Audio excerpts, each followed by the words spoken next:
The island's recent Sargassum seaweed problem persists as it has now polluted the Castries harbour. Witnesses reported seeing extensive mats of seaweed covering parts of the shoreline and floating in the water. This continues to stir up concern among local residents, particularly fishermen. Environmental officials have been notified and are actively investigating the cause behind this seaweed pollution. Retired fisherman MacArthur Fowle, who resides in the Tapio community, expressed concern over the increasing seaweed accumulation, noting that it hampers boats from going out to sea. That's a barrier for fishermen. I don't know what horsepower engine you'll have to pass. You will need to pass through that. But I don't think any fisherman would venture, risking having his engine colliding with all kinds of things, that may be below that or, in the midst of that. I think is a risk for anybody to venture into this. He explained that while fishermen must do their part, a concerted effort from the government is essential to address the problem. Fowle also warned that the smell of the seaweed may soon become an additional issue for residents. Initially, this is not a problem, but when you see it starts to decay, I can imagine some people will not be able to stand the stench that might come out from it. Because I have experienced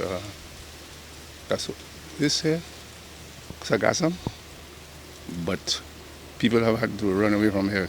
Here we can see the seaweed coming in massive amounts. Fishermen say that this is the first time that seaweed is coming to the island in this magnitude. Fisherman Beige Egbert shared that although large amounts of seaweed can be beneficial in the open sea, it becomes problematic once it reaches the shoreline. The first time I see so much, especially around the island.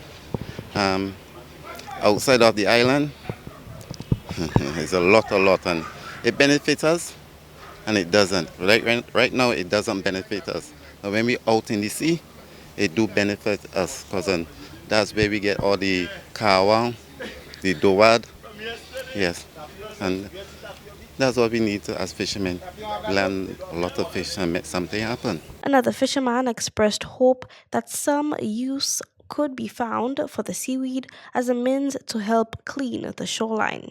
Well, I heard something about some of the farmers used to have it as some fertilizer or something. I don't know what they was using it for, but I hoping that somebody could get a use for it so that could just stop. Because right now all our beaches and all our seaports and all the places just polluted with that. Deputy Prime Minister Honorable Ernest Hilaire shared recently that this is the first time that the East Coast has been so badly affected by the seaweed. However, he reassured the public that his ministry is actively working towards a solution for this recent crisis. I will be speaking with the NCA after Cabinet in terms of what we're doing. We've never felt it as badly as we did on this side of the island. Usually it's on the other side.